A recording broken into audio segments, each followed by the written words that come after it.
How do we get the guests to say yes? A lot faster, a lot easier without objections. Today I've got an incredible guest here. Her name's Amanda Enos, and she's actually overseen 37 fitness studios in her career of over 20 years in the industry. But the best part about it is these are boutique style studios, and these gyms and studios were doing anywhere between $87,000 and $140,000 per month in recurring revenue. Pretty much all of them were doing over $100,000 a month. The point is, she led the culture in these studios to be able to get not only more people to say yes, but say yes easier, bring more referrals, and to higher programs and packages, which led to obviously higher revenue numbers. So without further ado, Amanda, welcome to the GSD show. Thank you, Mike.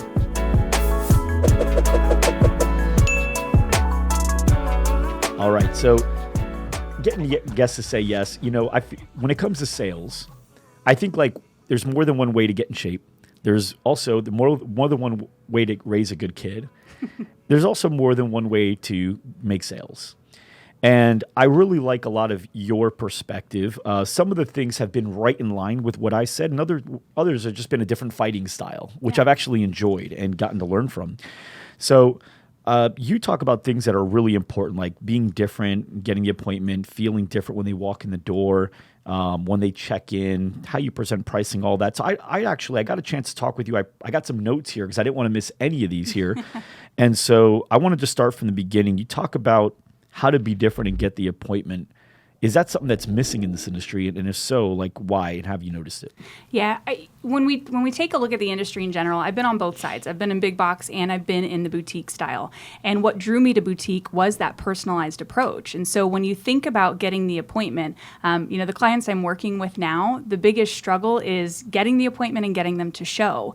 And that really comes from going back to the roots of why boutiques surged about 5 years ago. They had a very unique approach. They customized it. They made people feel welcome, and they gave them an experience that they couldn't get in big box, right? Mm-hmm. So when you think about getting that appointment, how do you show up different immediately? The minute somebody expresses interest in your product, we have a lot of digital resources. We have a lot of automated things that happen. And where I've seen studios I led really begin to break away from, hey, let's just have a big lead pile that doesn't turn into anything, is when they don't rely on that. When they go back to that, hey, that personalized touch of, I'm going to pick up the phone and I'm going to call you. Yeah. And unfortunately, too, that's not what people that we hire in these positions are always inclined to. Right. So we have to train them on it. We have to teach them to be personable. So I feel like fitness people generally, like the instructors and front desk people, I feel like they are pretty personable. I think they just don't know how to use it effectively in a sales process. So how does being personal sales process, especially when they walk me through it. Yeah. So being different and getting the appointment. So that you're talking about on the phone call, right? Yeah. Yeah. All right. So me calling you calling me, how do we want to do it? Well, it's within the call, it's that we're making the call. That's the first part, right? Yeah. Because so much is like the minute you put your name into my system, a digital email goes out, a digital text goes out. And this is the simplicity of just, I pick up the phone and I attempt to make a voice-to-voice contact with you. And even if I don't, my voicemail is going to be one that engages you. Right. It's going to be something that calls you to action. And I think that's the other part that's missing. When we call people, and I were to call you, what I hear salespeople, front desk people doing is, hey, Mike, this is Amanda from Loud Rumor Fitness, and I'm just calling because we saw you went online and you were interested, so when would you like to come in? And we go through this spiel before they've even said a word. Right.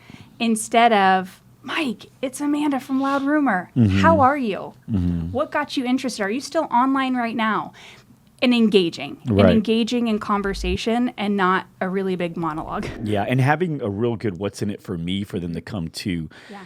I use usually two different types of analogies, which is either basketball or it's dating. Those are the two, because I feel like they're very parallel when it comes to sales and stuff. With dating, if a guy's kind of interested, or a girl's kind of interested in a guy, she doesn't really know if she is or isn't. So maybe she's flaking off some stuff. If he just keeps following up with the same stuff, hey, want to come out this Thursday? Hey, what do you think about going out Friday? It gets dull, boring, and eventually you actually get less interested. Yeah. But if you were to call her with something like, hey, I've got concert tickets for Jay-Z and they're pretty good seats, my buddies can't go. Do you want to go with me? I need someone to go with. Jay-Z tickets? Yeah. And there's like, it's cool after party. Okay. Yeah, I'm interested. Right. So there's something that's in it for them more. Now you have that opportunity to actually show them who you are and get them upsold into something else. Right. And same thing here with sales. I think sometimes it's the same voicemail over and over. It's the same text. Everyone.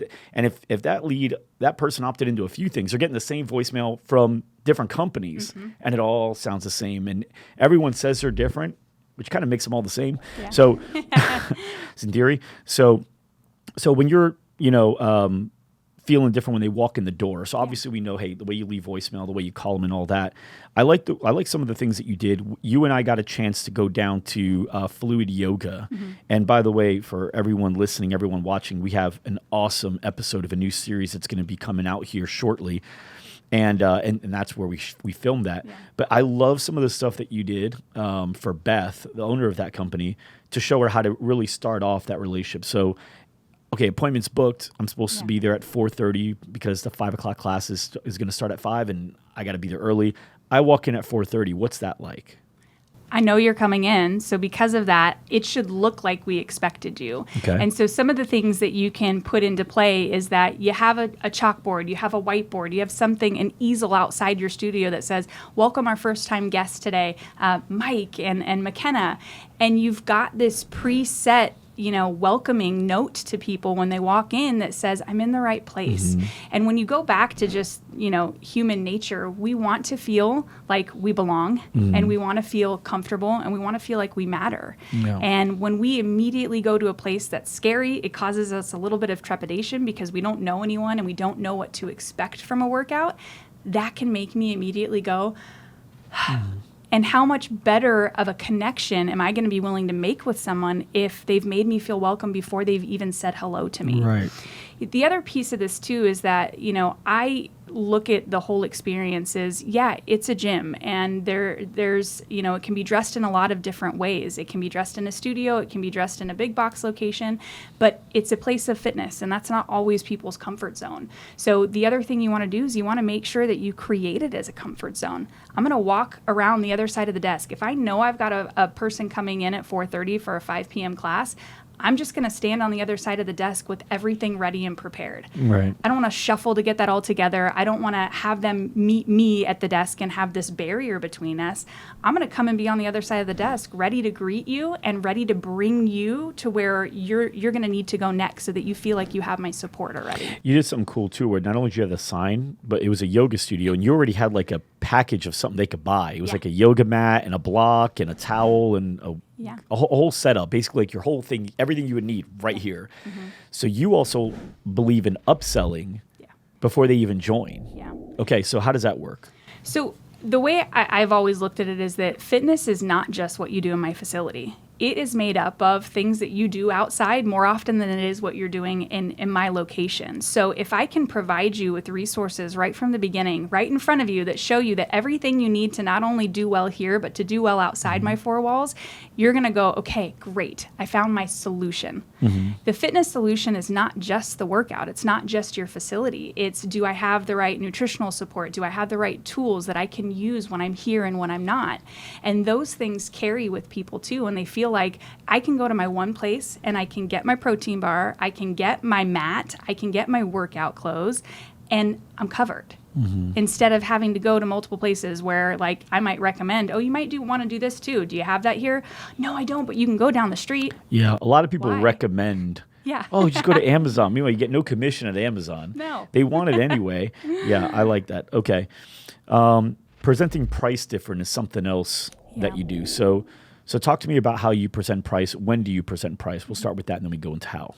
So presenting price. So when you've got a guest, the other piece of welcoming them is making sure you hand them off to whoever's going to instruct them that day. If it's you, great. If not, then get them to that person, have them located next to that person during class, and then at the end of class, you be prepared to go and be there with them.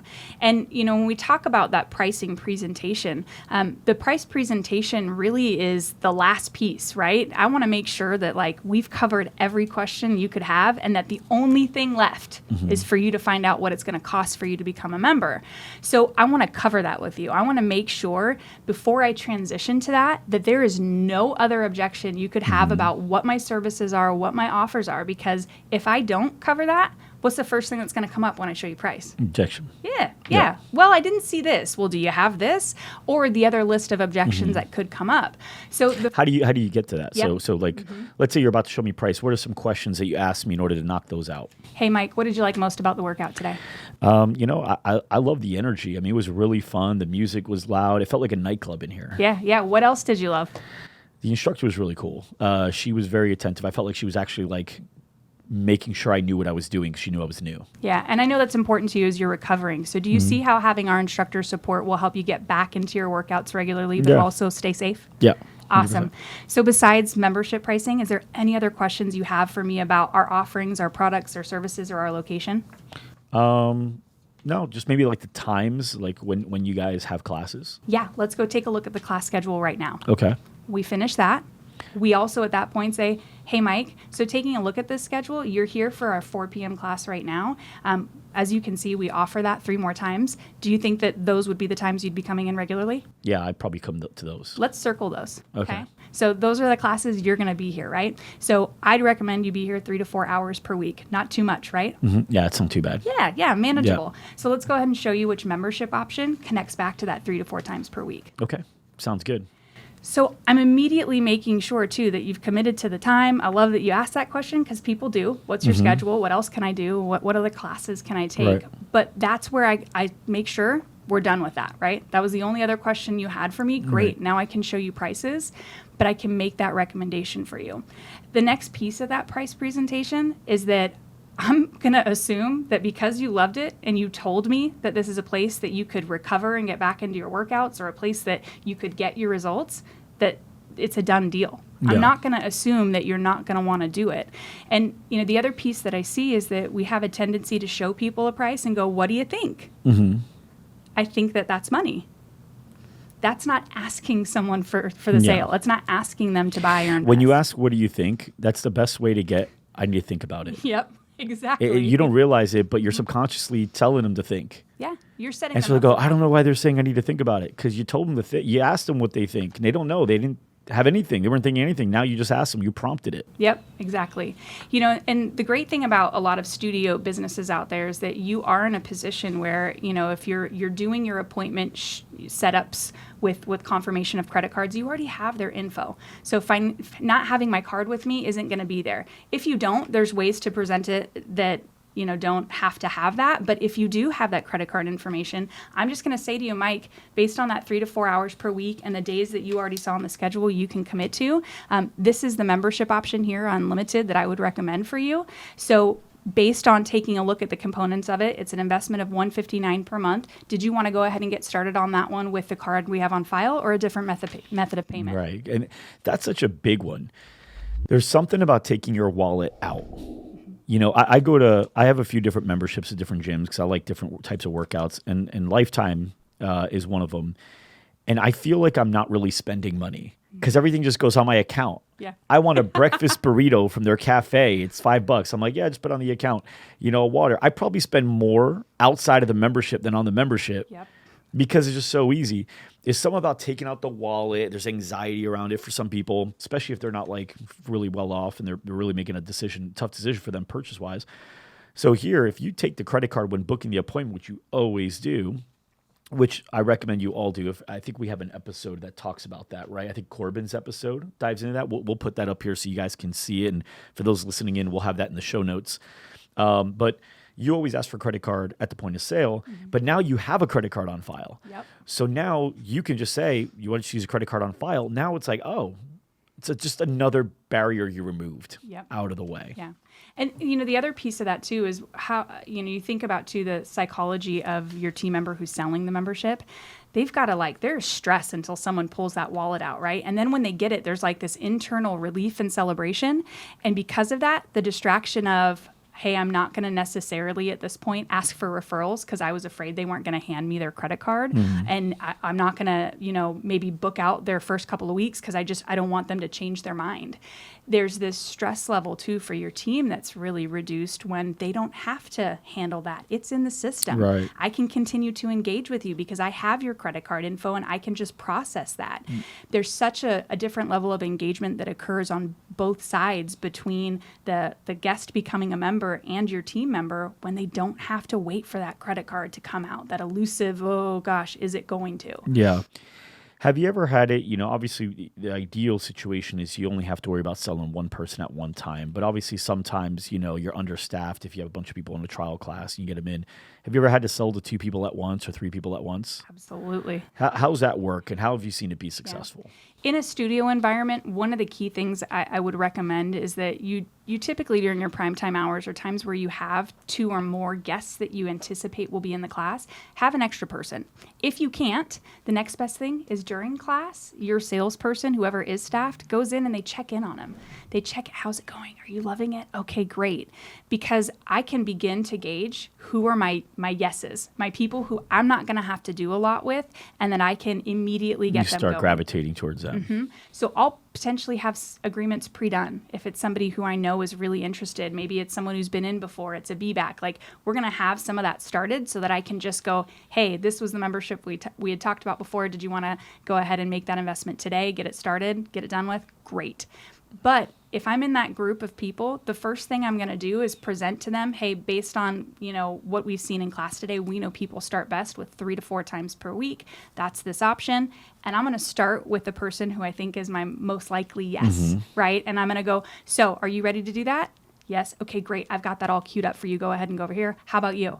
And I'm going to start to separate them one at a time. But as I get to the no's, I go, no problem. If you want to go ahead and take a seat, what I want to offer to you is an opportunity to come back in and have another complimentary class so that you can make a decision. But go ahead, take a seat. I'm going to help this person. The other piece of this is that they're willing to wait now. They're willing to wait. And then when you have some one-on-one because if they say, I really got to go, you're like, this person's not going to sign up. Yeah. They're going to tell you whether or not there's a part of them that wants you to talk them into it today or that they're considering it and that really would be helpful to come in again. Hey, I'm going to get you that next class booked. If you want to go ahead and just wait right here, I'm going to get this finished up or I'm going to get this started. And then you can come and sit down on the bench with them and say, hey, so I know we're going to have you come in. Yeah, absolutely. Worst case scenario, you're going to take another class with us and keep loving it. But walk me through why not today? Yeah. And now that I've got everybody kind of in their place, waiting, doing what they need to do in queue, I can have some more conversations where I dig in and try to overcome I overcome those objections. Yeah. For the fitness studios that are the boutique style that we work with, that we're doing over, let's say, $100,000 a month or more in revenue, how many members can you fit in one class there? It depends on your format, but most of them typically around 30 is good. If you're doing some formats that are a little bit different, you could maybe get 45. But when you've got 30 and you've got one coach, that's probably the max to give members and or potential members a great experience. Yeah. Otherwise, you're going to start to have a little bit of compromising as far as being able to actually take moments to have those personal touches with people. So the reason I wanted to ask that is I know that math, but I wanted other people to hear it from someone like you that's already managed 37 studios. That if you could fit 30 people in a class, which a lot of people that are listening could fit 30 people in a class, getting 1,000 members in your studio, $100,000 per month studio, is very possible. But there's things you'll have to do, right? Like the amount of classes. How many classes a week do you have for something like that? If you've got, anything less than 300, you probably only need, 28 to 32. 1,000 members. 1,000 members. 1,000 members, you're going to need to have well over probably 55 to 65 plus classes. So what time's starting and what time's ending? I've seen it depends on your demo, right? Because 5 a.m. is the standard, right? But you've got some places that are in metro areas. If you put a 4 or 4:30 on the schedule, you'd have people show. Yeah. They're willing to come in. They're willing to hit that before they go to work. So it really depends on where you're located. But yes, the standard is we have a class at 5 a.m. and our last class is at 7. But I worked in markets where we had our last class at 8:30. Yeah. And that it started at 8:30. Started at 8:30. So that really depends upon where are you located. If I'm in a downtown, area with a group of people who are 30 to 40, like they might be more willing to do that class. They might be more willing to have a later evening workout. So it's if you want 1,000 members, you're gonna have to go outside of tribal knowledge, we'll call it. That the tribe says you start your schedule at 5, and you're gonna have to go out and make some bold moves on your schedule and find the coaches who will coach them. And fill up your non-prime times. Yep. Yeah. And your weekends too. And your weekends. And I wanted to dive into that because almost everyone I sit down with and I talk about where they're at, where they want to be in this space. They're like, let's say they're at 120 members or 200 members, and they're like, yeah, if I can get to 350, that's great. That's my goal. And it's like, well, you fit 35 people in a class, 30 people in a class. Why are you? Because we see the studios that we work with here, and they're doing $60,000, $80,000, $100,000 a month, and they fit 30 people in a class, and this person's going for like 30,000 in monthly revenue. Yeah. And I'm just like, I think what happens is people set a goal based on what they know they can achieve. Mm-hmm. Yeah. As opposed to based on a goal of what can be achieved, period, Right. And they go, oh, that's too hard. But it's not too hard because other people are doing it. Too hard means no one's doing it. Hard is hard. That's fine. Too hard is just you don't want to work that hard or you don't want to do that. But in reality, the bigger it gets, the less you do have to work because you can start getting managers in place, right? And now you started out as you started out probably as an instructor or I was front desk. And then you went up to studio manager, and then from there you started overseeing. You were like an area manager or area developer? So I started in big box. So I was front desk, and then I was an operations manager, and then a general manager, and then a DM. And then when I moved over into the studio side of fitness, I actually was put through a 3-month training where I was a sales associate, I was a studio manager, and then I went into my regional VP role. And I appreciated that so much because I understood the fitness business in big box, boutique was very different. And I experienced that as a member before I became an employee of a studio business. And, that for me is, as I look at that pathway, it's like it's the only, even if you've been in the fitness industry, studios are different. Yeah. You have to be willing to go through all those roles. 100%. So I want to go back a second because one of the things I remember now, Nate was on the podcast about a week or two ago, and he's getting 80 to 90 new members per month, for the last 5 months in a row. Yeah.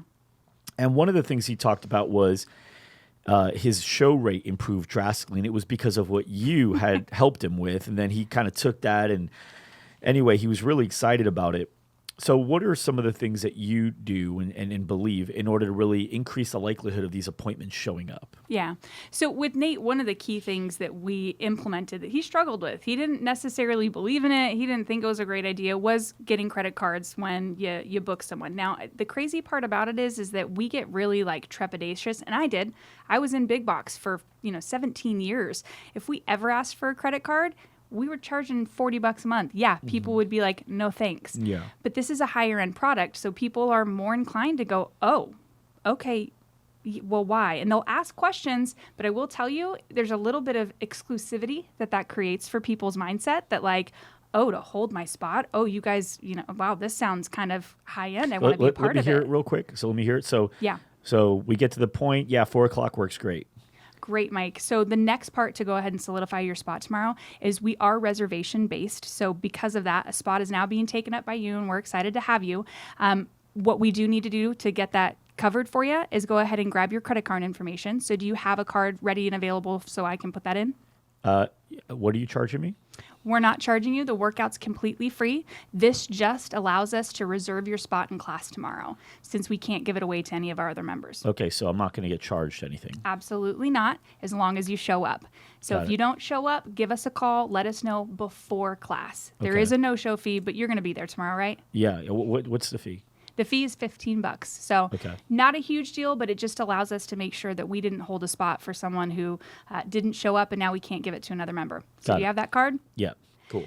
So that idea of I can't give up this spot now. Other people might want it. My members might want it. Is as much as, yes, we're still talking about taking your credit card over the phone, there's still a little bit of thought that goes into it, right? And you can take a couple different angles with it. Sometimes it's, oh, hey, we give you your own fresh new equipment. That's what Nate did. He has boxing gloves and wraps, so that's what they did.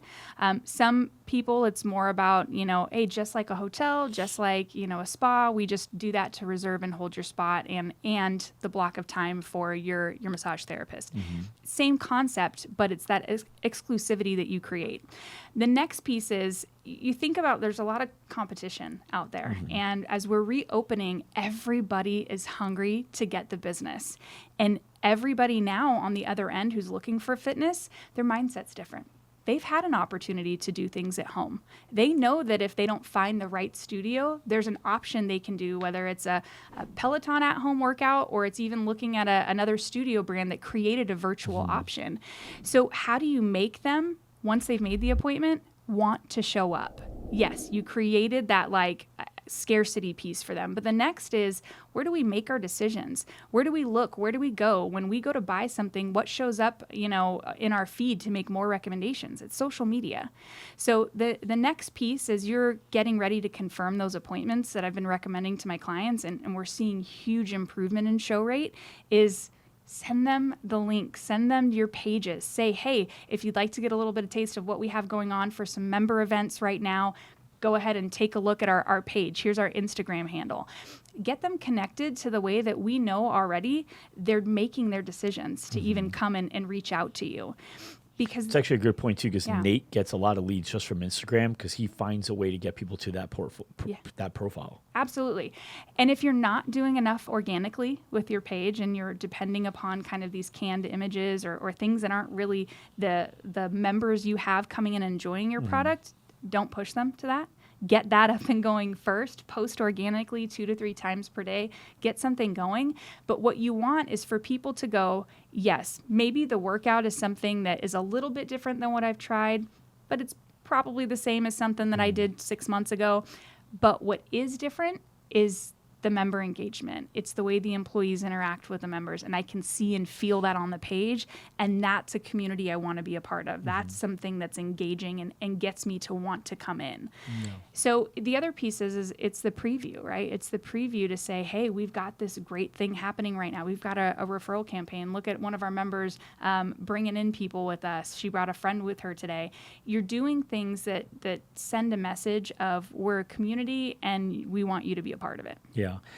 You also kind of create this thing where, if they didn't see what your studio looks like, they're totally shocked when they walk in. But in your case, like with this studio, this room that we're in right now, whenever we have guests that come in that have seen the show, like Nate's watched the show, Sean's watched the show, Billy Jones watched the show. So when they come in, they're like, man, this is so weird that I'm in here. It's like, it's just easier. I could tell they're almost excited. And I've seen it where I've been a guest on other podcasts and I walk in and I'm like, damn, this is really cool. I went on Grant Cardone's. Were you with us for Grant McKenna? No. I went on Grant and I was like, damn. And I was ready to do business with him. I don't know why. But the same thing goes with studios. If they get to see the workout, then when they walk in, it's like they're in the thing that they're in the set that they were just watching. Yeah. And there's that really cool feeling like, yeah, I've seen this. Oh, I've seen that. Oh, I saw that you guys do that. Yeah, I saw the video. Yeah. So I really do like that you encourage that. Amanda, I've learned a ton from you. And for anybody that doesn't know, Amanda does a lot of flip chart videos on our YouTube channel, a lot of really good ones too. So if you go to search Loud Rumor on YouTube, you can go through, click on videos, and you'll see just a bunch of really good trainings that you've done. And those are like, the tip of the iceberg. Obviously, you're a performance consultant here at Loud Rumor. So in LRVT, you go into real great depth and scripts and all that stuff too. But I really do appreciate your time. I mean, the stuff you're doing for the clients here at Loud Rumor is awesome. Nate is super, super happy with you. I know that. And, just keep doing what you're doing. The trainings that you put out the free stuff is worth more money than most things you'll find online. The paid stuff's just ridiculous stuff. Thank you. Awesome. It's fun. It's great to be on this side of the business, taking my years and helping people not have to make some of those missteps on their own and be able to support them to expedite where they want to get to. Got it. That's what we're here for, to make them have their dreams and business goals come true. You, Matt, and Corbin do an excellent job of that. Well, now I've got to do the thing that McKenna wants me to do, and that's this. If you like this content so far, please give it a like and subscribe. It really helps us tell if we're on the right track with the content we're producing for you guys. Also, McKenna, bullet point number 2, we love to hear what you took away from the episode, so leave a comment with one thing that you're going to implement starting today. Please, for McKenna, put one thing in the comments that you're going to implement today. For me too, because that helps me know what kind of content I want to put out next. And last thing, McKenna, bullet point number 3, like I mentioned at the beginning of the episode, she's speaking in reference of me, Amanda is one of our performance consultants here at Loudermer. So our members on the team program not only have access to Amanda, but also 4 sub-bullet points. Also have access to a full library of training videos specific to help you grow your studio to maximum capacity. You get access, this actually is really cool, access to daily calls with consultants like Amanda, myself, McAfor, Corbin, and others. And you also get access to a community of other successful fitness studio owners and tickets to our quarterly mastermind boot camps and GSD Con, which you are not going to want to miss. Thank you guys so much for tuning in, and we will see you next time.